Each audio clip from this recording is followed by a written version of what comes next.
السلام علیکم ورحمۃ اللہ وبرکاتہ۔ ناظرین، استقبال ہے فکر و خبر اسٹوڈیو میں، میں رضوان احمد ندوی، ملکی اور عالمی اہم اور خاص خبروں کے ساتھ۔ تو ناظرین، بڑھتے ہیں خبروں کی تفصیلات کی طرف۔ راجستھان پولیس نے جنید اور ناصر قتل کیس کے پہلے ملزم رنکو سینی کو گرفتار کر لیا ہے۔ رنکو کا نام اس معاملے کی FIR میں درج ہے۔ راجستھان پولیس دیگر ملزمان کو گرفتار کرنے کے لیے پوچھ گچھ کر رہی ہے۔ قابل ذکر ہے کہ ہریانہ کے بھیوانی میں گو اسمگلنگ کے شبے میں 2 مسلم نوجوانوں کو کار میں بجرنگ دل کے غنڈوں نے زندہ جلانے کا کام کیا ہے اور پولیس اس کی معاملے کی اب جانچ کر رہی ہے۔ جہاں بحق ہونے والوں کی شناخت جنید اور ناصر کے طور پر ہوئی ہے۔ جنید اور ناصر کو بری طرح سے پیٹنے کے بعد فیروز پور جھڑکا تھانے بھی لے جایا گیا تھا، جہاں بتایا جا رہا ہے کہ انہیں ملزمان کے ساتھ تھانے سے پولیس نے بھگا دیا۔ وہیں اسد الدین اویسی نے پریس کانفرنس کر حکومت کو نشانہ بنایا ہے۔ انہوں نے کہا کہ ہندوتو کے نام پر کی جا رہی سیاست اور اس کے غنڈوں نے ان کا قتل کیا ہے۔ انہوں نے مطالبہ کیا کہ اگر BJP کو واقعی مسلمانوں کے جان کی فکر ہے تو وہ قاتلوں کو فوری گرفتار کرے۔ انہوں نے کہا کہ یہ صرف ایک واقعہ نہیں ہے بلکہ اس سے قبل بھی مسلمانوں کے خلاف نفرت پھیلائی گئی اور یہ اسی کا نتیجہ ہے کہ اب مسلم نوجوانوں کو محض شبہ میں جان سے مار ڈالنے کی کوششیں ہو رہی ہیں۔ وہیں اس دوران سوشل میڈیا پر سامنے آنے والے ایک ویڈیو کلپ میں FIR میں نامزد موہت یادو عرف مونو منیسر نے کہا کہ ہم پر جو الزامات لگائے جا رہے ہیں وہ بے بنیاد ہیں۔ جہاں یہ واقعہ ہوا وہاں بجرنگ دل کی کوئی ٹیم موجود نہیں تھی۔ بتا دیں کہ یہ جو مونو ہے اس کا نام ایک اور FIR میں جو ہے اس کا نام درج ہے، جس کے بارے میں بتایا جا رہا ہے کہ 22 سالہ نوجوان کو ملزمین نے جو ہے مویشی اسمگلنگ کے ہی شبے میں پکڑ کر پولیس کے حوالے کیا تھا اور بعد میں اس کی اسپتال میں موت واقع ہو گئی۔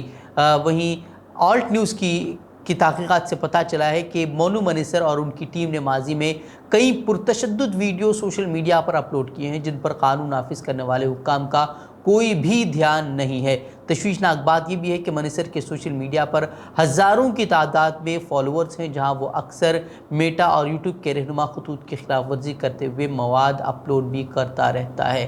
اور اب جو ہے وہ مسلمانوں کا قتل کر دیا گیا، انہیں زندہ جلا دیا گیا اور اس کے باوجود جو ہے وہ اس کے باوجود یہ لوگ اب بھی آزاد گھوم رہے ہیں۔ پولیس نے صرف ایک شخص کو گرفتار کیا ہے اور اب دیکھنا یہ ہوگا کہ گرفتاری کے بعد ان کے خلاف کارروائی کیا ہوتی ہے یا پھر انہیں رہا کر کے پھر ان پر پھول مالائیں پہنائی جاتی ہیں، یہ تو آنے والا وقت ہی بتائے گا۔ موجودہ BJP حکومت کی آمد کے بعد ملک میں ہندو راشٹر کے نظریات کے حامل جماعتوں نے بڑی شدت کے ساتھ سر اٹھایا ہے۔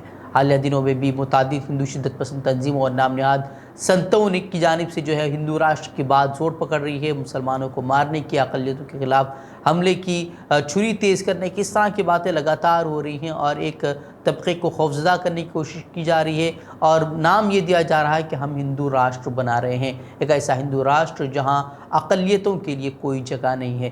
در اثنا بہار کے وزیر اعلیٰ نتیش کمار نے BJP اور ہندوتو کی سیاست کرنے والوں پر تیکا وار کیا ہے۔ بہار کے وزیر اعلیٰ نے کہا کہ ہر مذہب اور نظریات کے لوگ یہاں رہتے ہیں، اگر کوئی ہندوستان کو ہندو راشٹر بنانے کی بات کرتا ہے تو اسے برباد کرنے کی بات کر رہا ہے۔ انہوں نے کہا کہ ہمیں صرف بابائے قوم مہاتما گاندھی کی بتائی ہوئی باتوں پر ہی عمل کرنا چاہیے۔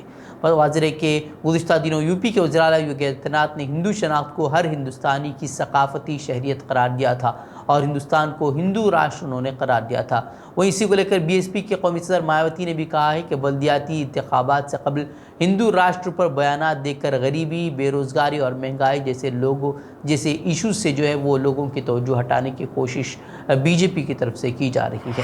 وہ ہنڈنبرگ کے انکشافات کے بعد اڈانی گروپ کی تفتیش کے لیے سپریم کورٹ میں داخل کی گئی پٹیشن پر سماعت کے دوران چیف جسٹس چندرچوڑ نے حکومت کی بالادستی اور اس کی منمانی قبول کرنے سے صاف طور پر انکار کر دیا ہے۔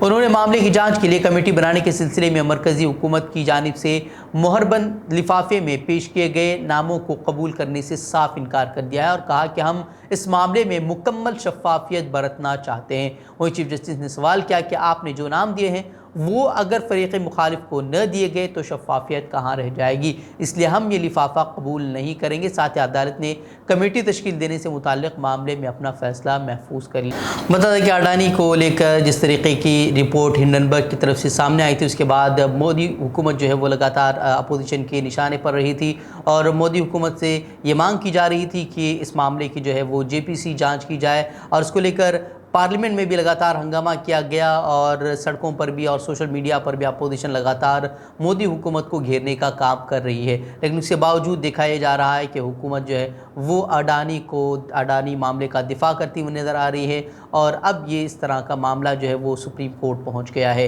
عمری کی شادیوں کے خلاف کریک ڈاؤن کے نام پر جس طریقے سے کارروائیاں انجام دی جا رہی ہیں اس کو لے کر لگاتار سوالات اٹھائے جا رہے تھے، اور گوہاٹی ہائی کورٹ نے تو گزشتہ ہفتے کہہ دیا تھا کہ آخر اس معاملے میں گرفتار کرنے کی کیا ضرورت ہے، اور پوکسو ایکٹ نافذ کرنے کو لے کر بھی گوہاٹی ہائی کورٹ نے سوال کھڑے کیے تھے۔ اس کے بعد بھی اب آسام کے وزیر اعلیٰ کا کہنا ہے کہ وہ کریک ڈاؤن کو مزید تیز کر دیں گے۔ 3 فروری سے آسام پولیس نے گرفتاریوں کے ساتھ بچپن کی شادیوں کے خلاف آپریشن شروع کیا تھا۔ تقریباً 3000 سے زائد لوگوں کو گرفتار کیا گیا تھا، جبکہ 4000 سے زائد مقدمے درج کیے گئے تھے، اور پولیس کا یہ کہنا تھا کہ یہ کارروائیاں جو ہے، یہ گرفتاریاں جو ہے مزید بڑھ سکتی ہیں۔ اس کو لے کر اب ریاست میں ہزاروں خواتین نے احتجاج بھی کیا تھا، اور اس کریک ڈاؤن کے خلاف احتجاج کرتے ان کا کہنا تھا کہ ان کے پاس کمانے والا صرف ان کا شوہر تھا، اور اب انہیں ہی گرفتار کر کے لے جایا جا رہا ہے، اور ان کے اب کفالت کا انتظام کون کرے گا، ان کی کفالت کون کرے گا، یہ سوال انہوں نے کھڑے کیے تھے۔ وہیں خاتون نے اپنے والدین کو گرفتار کرنے کے خوف سے خودکشی بھی کر لی تھی، جبکہ کئی خواتین ایسی تھیں کہ انہوں نے بھی خودکشی کا جو ہے انہوں نے انتباہ دیا تھا، لیکن اس کے باوجود بھی لگاتار اس طرح کی کارروائیاں جاری ہیں۔ وہیں اسکرول نے ایک رپورٹ شائع کی تھی جس کے مطابق جو گرفتاریاں ہوئی ہیں وہ زیادہ تر جو ہے وہ مسلم اضلاع میں ہوئی ہیں۔ وہ اسی دوران سرما نے تمام اضلاع کے ڈپٹی کمشنروں اور پولیس سپرنٹنڈنٹ کے ساتھ ایک میٹنگ کی، اور تاکہ جو ہے مبینہ طور پر بچپن کی شادی کے واقعات کو روکنے کے اقدامات پر تبادلہ خیال کیا جا سکے۔ انہوں نے نشاندہی کی کہ عدالتوں نے کریک ڈاؤن شروع ہونے کے بعد سے گرفتار کیے گئے افراد میں سے صرف 251 یا 8% افراد کی ضمانتیں منظور کی ہیں، جس سے ظاہر ہوتا ہے کہ مقدمات میں کوئی رکاوٹ نہیں ہے۔ حالانکہ یہ بات بھی دیکھنے کی ہے کہ ان افراد میں سے کتنے لوگ ایسے ہیں کہ جو ایک وقت کی روٹی کے لیے جو ہے وہ روزانہ انہیں کام کرنا پڑتا ہے، ایسے لوگ کورٹ جائیں تو کیسے جائیں۔ لیکن اسی دوران جو ہے وہ آسام کے وزیر اعلیٰ کہہ رہے ہیں کہ وہ یہ کارروائیاں جاری رکھیں گے اور 2026 تک جو ہے یہ کارروائیاں جاری رہیں گی۔ حالانکہ اپوزیشن کا کہنا ہے کہ یہ صرف جو ہے انتقامی کارروائی ہے، اقلیتوں کے خلاف کی جانے والی کارروائیوں کا ایک حصہ ہے۔ جیسا کہ ہم سبھی جانتے ہیں کہ آسام میں کس طریقے سے کارروائیاں کی جا رہی ہیں، غیر قانونی تجاوزات کے نام پر کئی ہزاروں لوگوں کو جو ہے وہ بے گھر کر دیا گیا، اور اب اس کے بعد جو ہے یہ اس طرح کا چائلڈ میرج کے نام پر جو ہے یہ قوانین نافذ کیے جا رہے ہیں، جس سے کہ لوگوں کی پریشانیوں میں اضافہ ہو رہا ہے۔ سماجوادی پارٹی کے قومی جنرل سیکرٹری اعظم خان کے بیٹے عبداللہ اعظم کے ووٹ دینے کا حق بھی اب چھین لیا گیا ہے۔ رامپور سیٹ سے بھارتیہ جنتا پارٹی کے M L A Akash Saxena کی شکایت پر عبداللہ اعظم کے ووٹ دینے کا حق ختم کر دیا گیا ہے۔ دراصل عبداللہ اعظم کو چھجلت کیس میں عدالت نے سزا سنائی تھی، اس کے بعد عبداللہ اعظم کی اسمبلی رکنیت بھی منسوخ کر دی گئی تھی، اور اب ان کے پاس ووٹ دینے کا حق جو تھا وہ بھی ختم کر دیا گیا ہے۔ اس وقت اعظم خان کے خاندان میں ایک بھی عوامی نمائندہ نہیں ہے۔ یہ پہلا موقع ہے جب اعظم خان کے خاندان میں ایسے حالات پیدا ہوئے ہیں کہ نہ تو کوئی عہدہ ہے اور نہ ہی ووٹ دینے کا حق۔ بتا دیں کہ یو پی میں یوگی سرکار آنے کے بعد سے اعظم خان کے خلاف لگاتار انتقامی کارروائی کی گئی، جس کے بعد ان پر 100 سے زائد مقدمے درج کیے گئے، جس میں سے کچھ کیس تو ایسے تھے جو کہ مسحقہ قسط یعنی کہ بیل چوری، گائے چوری، اس طرح کے معاملات ان پر لگائے گئے، اور 100 سے زائد مقدمات ان پر لگانے کے بعد انہیں اس طریقے سے سیاسی طور پر بھی جو ہے وہ ان کا کریئر جو ہے وہ ختم کر دیا گیا۔ کانگریس کے سابق صدر راہل گاندھی نے منریگا بجٹ میں تخفیف اور تنخواہ کو آدھار سے جوڑنے کے مرکزی حکومت کی پالیسی پر سوال کھڑے کیے ہیں۔ راہل گاندھی نے کہا کہ نہ آدھار کارڈ ٹھیک طریقے سے استعمال ہوا ہے اور نہ ہی صحیح سیکیورٹی کا انتظام کیا گیا ہے۔ آدھار کارڈ کو منریگا کے لیے لازمی بنا دینے سے 57% دیہی مزدوروں کو دہاڑی میں نقصان ہوگا، اس طرح کا کہنا ہے راہل گاندھی کا۔ انہوں نے کہا کہ نئے روزگار دینے کی ان کے پاس کوئی بھی پالیسی نہیں ہے، بس لوگوں کا روزگار چھیننا اور غریبوں کو ان کے حق کا پیسہ ملنے میں رکھنا پیدا کرنا ہی اس حکومت کی نیت بن گئی ہے۔ آخر میں کانگریس لیڈر نے بھی کہا کہ کوئی نئی سوچ ہے، کوئی نیا منصوبہ ہے، بس ایک پالیسی ہے، یعنی کہ جس سے غریبوں کا استحصال کرنا ہے۔ گزشتہ روز بی بی سی کے دہلی اور ممبئی واقع دفاتر میں انکم ٹیکس نے چھاپہ ماری کی تھی، اور اس کے بعد تقریباً 60 گھنٹوں تک سروے کا عمل انجام پایا تھا۔ وہیں بی بی سی دفاتر میں کیے گئے سروے پر اپنے بیان میں انکم ٹیکس محکمے نے کہا کہ ٹیکس ادائیگی میں کچھ بے ضابطگیاں پائی گئی ہیں۔ اس طرح کے بعد اب انکم ٹیکس ڈپارٹمنٹ نے کہی ہے۔ وہیں CBDT کا کہنا ہے کہ آمدنی مختلف گروپ اداروں کی طرف سے دکھایا گیا منافع ہندوستان میں آپریشن کے پیمانے کے مطابق نہیں ہے۔ وادرے کے BBC کے دفاتر میں IT کا سروے منگل کی صبح شروع ہوا تھا، جو تقریباً 60 گھنٹے بعد جمعرات کی شب کو ختم ہوا۔ مہاراشٹر کے سابق وزیر اعلیٰ ادھو ٹھاکرے گروپ کو بڑا جھٹکا دیتے ہوئے الیکشن کمیشن نے یہ حکم جاری کر دیا ہے کہ اصل شیو سینا ایکناتھ شندے گروپ ہے اور پارٹی کا نام اور پارٹی کا انتخابی نشان تیر کمان ایکناتھ شندے گروپ کے پاس ہی رہے گا۔ الیکشن کمیشن نے اپنے فیصلے میں یہ تبصرہ بھی کیا کہ شیو سینا کا موجودہ آئین غیر جمہوری ہے۔ ادھو گروپ نے اسے جانبداری بھرا فیصلہ قرار دیتے ہوئے سپریم کورٹ سے رجوع کرنے کا اعلان کیا ہے۔ اس فیصلے پر سخت رد عمل ظاہر کرتے ہوئے ادھو ٹھاکرے نے کہا کہ الیکشن کمیشن نے جو فیصلہ دیا ہے وہ کھلی ہوئی جانبداری ہے۔ ہم نے کمیشن سے اپیل بھی کی تھی کہ وہ سپریم کورٹ کے فیصلے کا انتظار کرے، لیکن اس نے ہماری اپیل تک نہیں مانی اور یہ فیصلہ اس نے دے دیا، جو صاف طور پر ظاہر کرتا ہے کہ یہ جانبدارانہ فیصلہ ہے۔ انہوں نے شندے گروپ پر ایک مرتبہ پھر باپ پارٹی اور انتخابی نشان چوری کرنے کا الزام عائد کیا اور کہا کہ انہیں اس چوری سے خوش ہونے دیجیے، لیکن دنیا جانتی ہے کہ سچائی کیا ہے۔ وادرے کے ادھو گروپ اور شندے گروپ 6 ماہ قبل الیکشن کمیشن سے رجوع ہوئے تھے تاکہ وہ پارٹی کا انتخابی نشان اور پارٹی کا نام حاصل کر سکیں۔ الیکشن کمیشن کے 3 رکنی پینل نے اس معاملے میں فیصلہ کچھ ماہ قبل محفوظ کر لیا تھا اور جمعے کو اس کا فیصلہ سنایا گیا ہے۔ امریکہ کی ریاست مسیسپی میں فائرنگ سے 6 افراد ہلاک ہوئے ہیں۔ ریاست مسیسپی کے ٹیٹ کاؤنٹی میں 52 سالہ حملہ نے فائرنگ کی اور فائرنگ کے نتیجے میں 6 افراد ہلاک ہوئے۔ پولیس کے مطابق گرفتار حملہ نے 3 مختلف مقامات پر شہریوں کو نشانہ بنایا۔ وہیں ہلاک افراد میں حملہ کی اہلیہ بھی شامل ہے۔ واضح کہ امریکہ میں رواں سال فائرنگ کے 73 واقعات پیش آ چکے ہیں، لیکن ریپبلکنز اور ڈیموکریٹس میں گن کنٹرول کے معاملے پر اب بھی اختلافات برقرار ہیں۔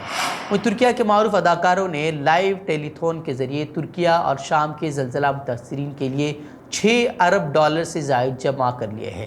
امدادی مہم کا اہتمام ترکیہ کے 8 قومی نشریاتی اداروں اور معروف ترک فنکاروں کی جانب سے مشترکہ طور پر کیا گیا تھا۔ فنکاروں نے ترکیہ ایک دل کے نام سے لائیو ٹرانسمیشن کے ذریعے امدادی مہم کا آغاز کیا۔ وہیں زلزلے متاثرین کے لیے ملک گیر فنڈ ریزنگ مہم میں دنیا بھر سے لاکھوں افراد نے حصہ لیا۔ وہ اس دوران ترکیہ اور شام کے زلزلہ متاثرین کے لیے $6 ارب سے زائد رقم بھی جمع ہوئی ہے۔ وہیں ترک صدر رجب طیب اردوغان نے بھی ٹیلی تھون میں حصہ لیا اور کہا کہ مہم سے جمع ہونے والی رقم زلزلہ زدگان اور متاثرین کی بحالی کے لیے استعمال کی جائے گی۔ اردوغان نے کہا کہ ہمارا مقصد 1 سال کے اندر منہدم ہونے والی ہر عمارت کی جگہ پناہ گاہیں فراہم کرنا ہے جہاں ہمارے لوگ محفوظ اور پرامن طریقے سے رہ سکیں۔ انہوں نے کہا کہ مجھے امید ہے کہ ہم مل کر ان سخت حالات پر قابو پا لیں گے۔ کہا گیا ہے وہیں ترکیہ میں آنے والے بدترین زلزلے میں 11 دنوں بعد یعنی کہ 260 گھنٹے ملبے تلے دبے مصطفیٰ آویسی نامی شخص کو زندہ نکال لیا گیا ہے۔ مصطفیٰ آویسی نے اسپتال سے فون کے ذریعے اپنے خیریت کے حوالے سے اپنے بھائی کو فون کال کیا اور فون کال کی ویڈیو وہ سوشل میڈیا پر وائرل ہو رہی ہے۔ ویڈیو کو دیکھنے والے سوشل میڈیا صارفین بھی آبدیدہ ہو گئے۔ کئی صارفین نے کمنٹ سیکشن میں مصطفیٰ آویسی کے لیے دعائیں بھی کی۔ Nasılsın canım benim? Abi neredesin? Ben iyiyim, hiçbir problem yok şu an. Eğitim Araştırma Hastanesi'ndeyim ben herhalde. Artık neresi uygunsa oraya yönlendirecekler. Hiçbir problem yok. Abi sen Abdülkadir'in Avcı'nın ex kardeşi misin sen? Aynen güzel kardeşim. Kurban olurum ben senin gidişine. Abi neredesin ama Allah izniyle. Bir tane plajı. Annemler ne yapıyorlar annemler? Seni bekliyor abi. He, Seni bekliyor abi ya seni bekliyor. Hepsi seni bekliyor. hepsi kurtuluyor. Seni bekliyor abi. Hepsi مصطفیٰ آویسی نے اسپتال میں اپنی نومولود بچی اور اہلیہ سے ملاقات بھی کی، جس کی ویڈیو بھی اب سوشل میڈیا پر وائرل ہو رہی ہے۔ بتا دیں کہ اس سے قبل بھی ریسکیو اہلکاروں کی جانب سے ترکیہ کے شہر قہرمان مہاراشٹر میں واقع ایک اپارٹمنٹ کے ملبے سے 10 روز بعد 248 گھنٹے تک ملبے کے نیچے پھنسی ہوئی 17 سالہ لڑکی کو زندہ نکال لیا تھا۔ وادرے کے شام اور ترکیہ میں زلزلے سے ہلاکتوں کی تعداد اب 45,000 سے تجاوز کر گئی ہے۔ حکام کو خدشہ ہے کہ ابھی تک ہزاروں متاثرین ملبے تلے دبے ہوئے ہیں۔ تو ناظرین خبریں مزید خبروں کے لیے آپ ہمارے ویب سائٹ www.fikrkhabar.com کی طرف رخ کر سکتے ہیں۔ ویڈیوز کے لیے ہمارے یوٹیوب چینل کو سبسکرائب کریں۔ تو ناظرین اجازت دیں، السلام علیکم ورحمۃ اللہ وبرکاتہ۔